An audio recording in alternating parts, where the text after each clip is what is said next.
In this short video, I want to discuss the question, what is a text? I'm asking you to provide me information with this. And from what I'm seeing, there's a great tendency to still link a text to something that is written or something that's on a page.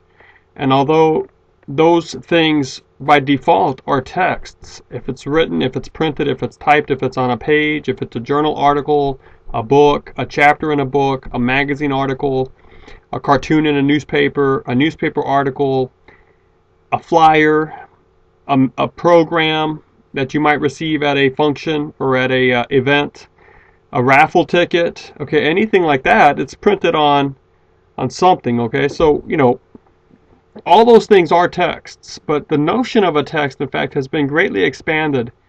And knowing how to expand it is in itself an exercise of definition. And it might also allow you to be more comfortable accessing non-traditional sources that are just now coming into their own, and as far as being recognized as viable sources. And they've had a sort of a tendency in the past to be denigrated or not necessarily accepted as source work or data or documents, but in fact they are. Okay, now if we were to expand it a bit and to say anything that is a text is communication symbols. So any sort of symbol. Now letters are a type of symbol, but they're not the only symbols. Of course you have numbers, but then you have any sort of graphic, any sort of picture, any sort of conventional symbol that people have just decided means a certain thing, like an arrow pointing one way, or an actual icon, which is much more of a picture that is meant to resemble very closely the actual thing it signifies. Like say the picture that you have of yourself on maybe your social network tags. Well, that's an icon because it's actually a digital picture meant to resemble you. For many of us, it is an icon. But then, have you, well, let me just continue on with this. Any sort of symbol, all right, that is entered into a recognized code, and that society has that code. Society knows how to interpret those symbols.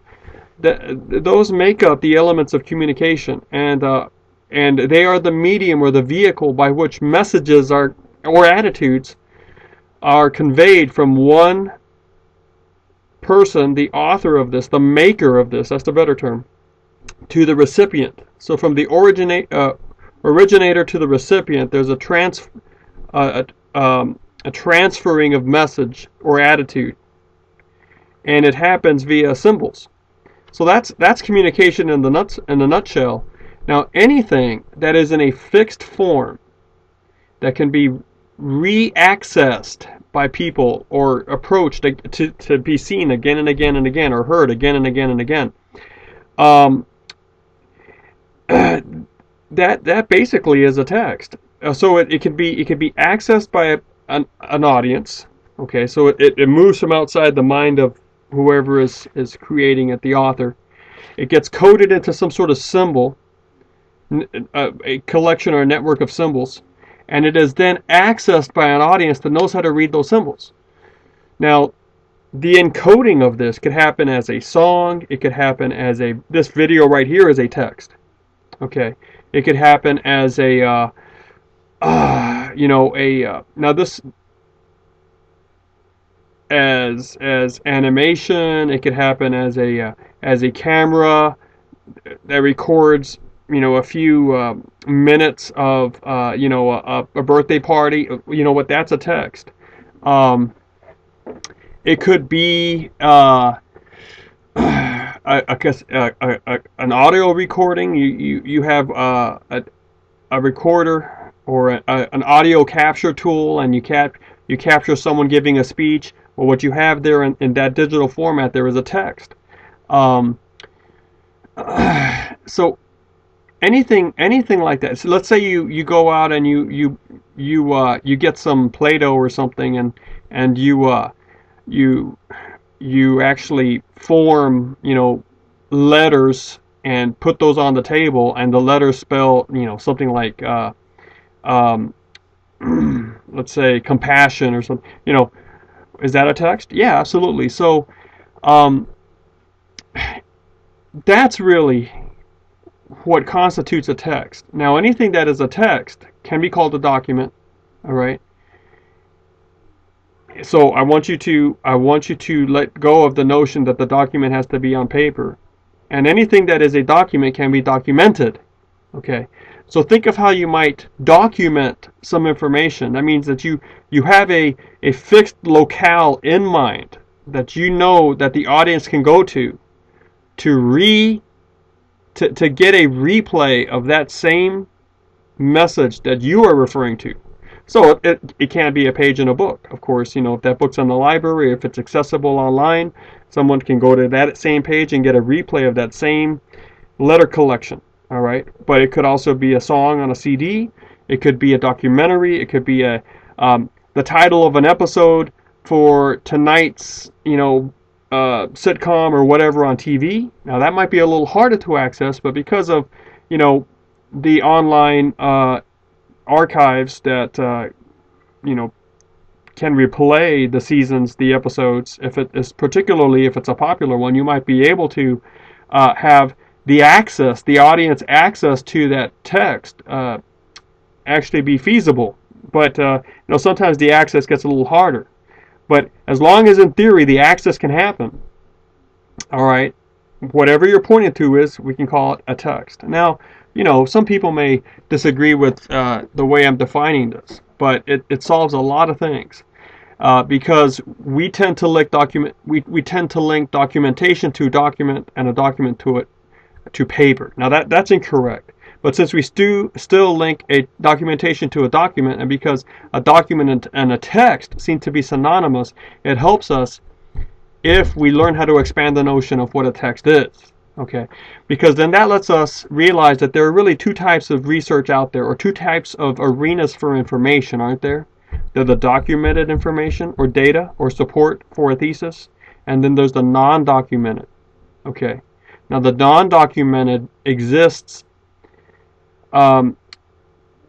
It can never really truly be a source until it becomes documented, but you can go into that realm of, say, field research or of coming up with an experiment and actually doing it. Now, as you come up with an experiment and you actually go do it, you're moving into a non-documented realm, and you're creating the data.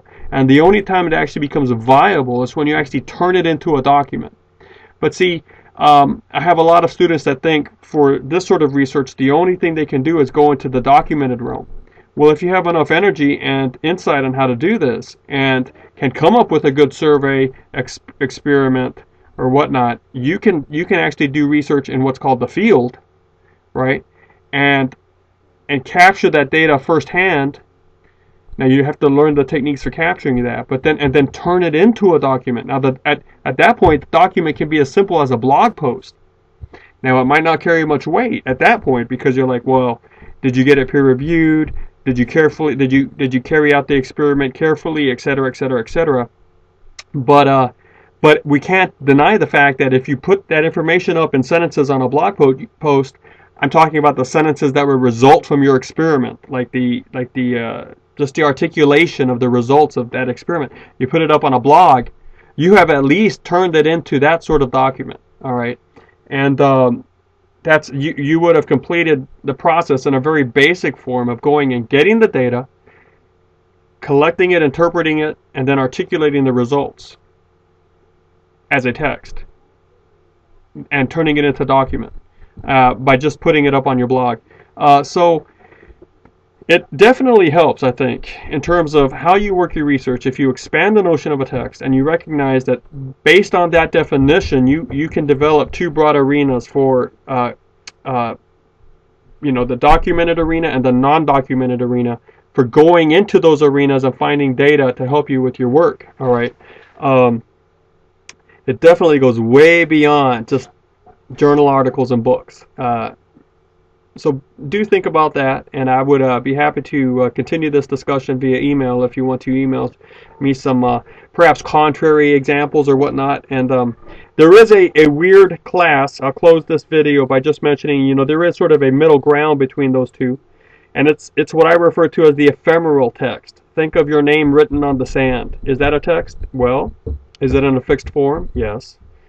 Can an audience other than yourself and your mind approach it? Can some other person approach it and see it and become the recipient of the symbols you've encoded? Yes. Just someone else walking along the beach. Will it get erased as soon as the wave comes in? Yes.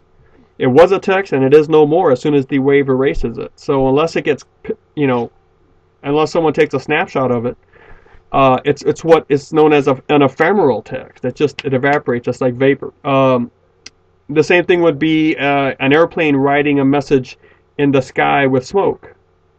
Is that a text? Yes. Yes, it is. Is it going to last long? Probably not. It's ephemeral. All right. So some texts, they don't have the quality at all of a long existence. They don't have the quality of a long existence by any means. But for the while that they do exist, they are texts.